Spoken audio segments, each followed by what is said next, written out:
নমস্কার বন্ধুরা, মেঘার সাথে বাঙালিয়ানার আরও একটি নতুন পর্বে আপনাদের সবাইকে স্বাগত। আজ নিয়ে এসেছি সম্পূর্ণ নিরামিষ এবং দারুণ সুস্বাদু মটর মতি পোলাওয়ের রেসিপি। সম্পূর্ণ পেঁয়াজ রসুন ছাড়া এই পোলাওটি বাড়িতে যে কোনো অনুষ্ঠানে একদম নিশ্চিন্তে মেনুতে রাখতে পারেন। খেতে অসাধারণ সুস্বাদু হয়। একদম বাড়িতে থাকা সাধারণ কিছু উপকরণ দিয়েই কিন্তু এই পোলাওটা তৈরি করে নেওয়া যায়। তাহলে চলুন আজ এই রেসিপিটাই দেখে নেওয়া যাক। সবার প্রথমে পোলাওয়ের জন্য আমি এখানে 1.5 কাপ বাসমতি চাল নিয়ে নিচ্ছি। আমি এরকম একটা মেজারিং কাপে করে চালটা মেপে নিচ্ছি। আপনারা বাড়িতে থাকা পার্টিকুলার যে কোনো একটা কাপ বা বাটিতে করে চালটা মেপে নেবেন, কারণ ঝরঝরে পোলাও রান্নার জন্য চাল এবং জলের রেশিওটা কিন্তু ভীষণই গুরুত্বপূর্ণ। তাই যে কোনো একটা কাপে চাল এবং জলটা মেপে নিতে হবে। 1.5 কাপ চালের জন্য জল প্রয়োজন হবে পুরো 3 কাপ, মানে যতটা চাল ঠিক তার ডাবল।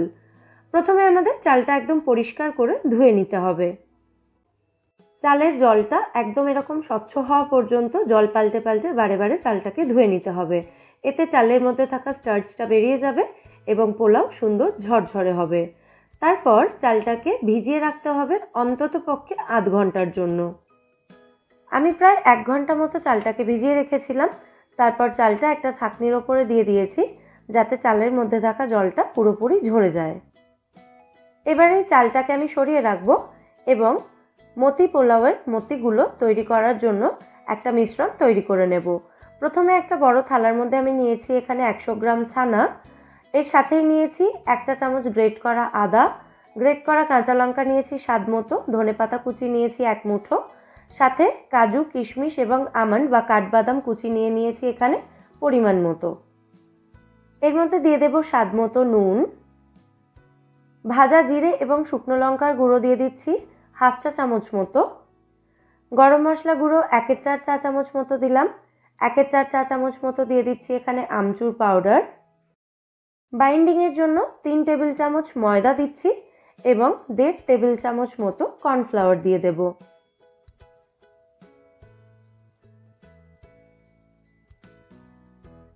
এবার এই সমস্ত উপকরণ একসাথে খুব ভালো করে মেখে নিতে হবে। দেখুন, সমস্ত উপকরণ আমি একসাথে ভালো করে মেখে নিয়েছি। এবারে মিশ্রণটা থেকে অল্প অল্প করে পার্ট নিয়ে ছোট ছোট বলের মতো শেপ দিয়ে নিতে হবে। প্রথমে হাতের মধ্যে ভালো করে চেপে চেপে এটাকে বাইন্ড করে নিয়ে তারপর 2 হাতের তালুতে গড়িয়ে নিলেই এটা রেডি হয়ে যাবে। একই রকমভাবে সমস্ত ছানার বলগুলো আমাদের তৈরি করে নিতে হবে। দেখুন, সমস্ত ছানার বল এখানে একদম রেডি হয়ে গেছে। এবার এগুলোকে ফ্রাই করে নেব। এবার ছানার বলগুলো ফ্রাই করার জন্য একটা কড়াইতে আমি পর্যাপ্ত পরিমাণে তেল গরম করতে দিয়েছি। যে কোনো জিনিস যদি একটু ডুবো তেলে ভাজতে হয়, তাহলে এই ধরনের কড়াইগুলো যদি ব্যবহার করা হয় তাহলে কিন্তু কম তেলেই এগুলো ফ্রাই করে নেওয়া যাবে। লো টু মিডিয়াম ফ্লেমে রেখে গোল্ডেন ব্রাউন কালার আসা পর্যন্ত ছানার বলগুলো আমাদের ফ্রাই করে নিতে হবে। এক একটা ব্যাচে আমি 4টে বা 5টা করে ছানার বল দিয়ে ভালো করে ভেজে এগুলোকে তুলে নিচ্ছি। দেখুন, প্রথম ব্যাচে ছানার বলগুলো ভাজা হয়ে গেছে। এগুলো আমি তুলে নিচ্ছি একটা বাটির মধ্যে। একই রকমভাবে বাকি সমস্ত ছানার বলগুলো ভেজে নিতে হবে। পরের ব্যাচে আমি একসঙ্গে 5টা ছানার বল দিয়ে দিচ্ছি ফ্রাই করার জন্য।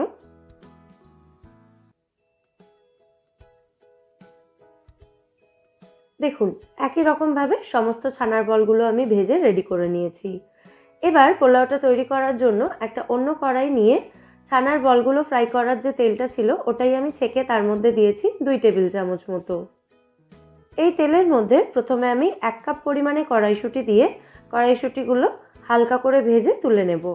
কড়াইশুঁটি ভাজার সময় মাঝে মাঝে ফাটতে পারে এগুলো, তাই চেষ্টা করবেন অল্প একটু ঢাকা দিয়ে কড়াইশুঁটিগুলো ফ্রাই করার, তবে পুরোপুরি কিন্তু ঢাকা দেবেন না। আর কড়াইশুঁটিগুলোকে খুব বেশিক্ষণ ভাজতে হবে না, 2 থেকে 2.5 মিনিট ভাজলেই যথেষ্ট। কড়াইশুঁটিগুলো হালকা করে ভেজে আমি এগুলো তুলে নিচ্ছি। মটরশুঁটিগুলো ভেজে তুলে নেওয়ার পর ওই তেলের মধ্যে আমি 1 টেবিল চামচ মতো ঘি মিশিয়ে দিয়েছি। তেল আর ঘিটা ভালো করে গরম হয়ে যাওয়ার পর এর মধ্যে 1 মুঠো মতো কাজু বাদাম এবং 1 মুঠো মতো কিশমিশ দিয়ে এগুলোকে হালকা করে ভেজে তুলে নেব। কাজু কিশমিশটা ভেজে তুলে নিয়েছি আমি। এবার এই বাকি তেলের মধ্যে আমি গোটা গরম মশলা এবং একটা তেজপাতা দিয়ে দিচ্ছি ফোড়নের জন্য। 1 মিনিট মতো সময় নিয়ে ফোড়নটাকে একটু ভেজে নিতে হবে। তারপর গোটা গরম মশলার মিষ্টি গন্ধ বেরোতে শুরু হলে এর মধ্যে জল ঝরিয়ে রাখা চালটা দিয়ে দিতে হবে। চালটা দেওয়ার সাথে সাথেই আমি এর মধ্যে দিয়ে দিচ্ছি 1 চা চামচ মতো গ্রেট করে রাখা আদা এবং একটা গ্রেট করা কাঁচা লঙ্কা। এবার মিডিয়াম টু হাই ফ্লেমে রেখে চালটাকে খুব ভালো করে ভেজে নিতে হবে। আর চালটা ভাজার সাথে সাথে কিন্তু আদাটাও ভাজা হয়ে যাবে এবং আদার কাঁচা গন্ধটাও চলে যাবে। ঝরঝরে পোলাও রান্না করার জন্য চালটাকে কিন্তু খুব ভালো করে ভেজে নেওয়াটা ভীষণই গুরুত্বপূর্ণ। 2-3 মিনিট ভাজার পর যখন দেখবেন চালের রঙটা একদম এরকম হালকা হয়ে এসেছে এবং চালটা একদম ঝরঝরে হয়ে গেছে ভাজতে ভাজতে, তখন বুঝতে হবে চালটা ভালো করে ভাজা হয়ে গেছে। এই সময় এর মধ্যে দিয়ে দিতে হবে গরম জল। যে কাপে মেপে আমি এখানে 1.5 কাপ চাল নিয়েছিলাম, সেই কাপে মেপেই 3 কাপ জল ভালো করে গরম করে আমি এখানে ব্যবহার করেছি। ভালো করে মিশিয়ে নেওয়ার পর এবার এর মধ্যে দিয়ে দিচ্ছি স্বাদ মতো নুন এবং মিষ্টি। পোলাওতে যে যেমন মিষ্টি খান চিনির পরিমাণটা কিন্তু সেই হিসেবেই দেবেন। আবার সমস্ত উপকরণ ভালো করে মিশিয়ে দিচ্ছি। এবার কড়াইটাকে ঢাকা দিয়ে গ্যাসের ফ্লেমটা লো বা লো টু মিডিয়ামে রেখে এটাকে মিনিট 10 রান্না হতে দিতে হবে। প্রায় 10 মিনিট পর কড়াইয়ের ঢাকনাটা খুলে নিয়ে এবার আমি ভেজে রাখা মটরশুঁটি বা কড়াইশুঁটিটা দিয়ে দিলাম, সাথে ভেজে রাখা কাজু কিশমিশটাও দিয়ে দিলাম। আর কাজু কিশমিশের সাথে যেটুকু ঘি চলে গিয়েছিল সেটুকুও এর মধ্যে দিয়ে দিলাম আমি। আলাদা করে কিন্তু আমি আর এক্সট্রা ঘি এখানে দিচ্ছি না, তবে আপনারা চাইলে আরও একটু দরাজ হাতে ঘি এর মধ্যে দিতেই পারেন। সমস্ত উপকরণ ভালো করে মিশিয়ে দিচ্ছি।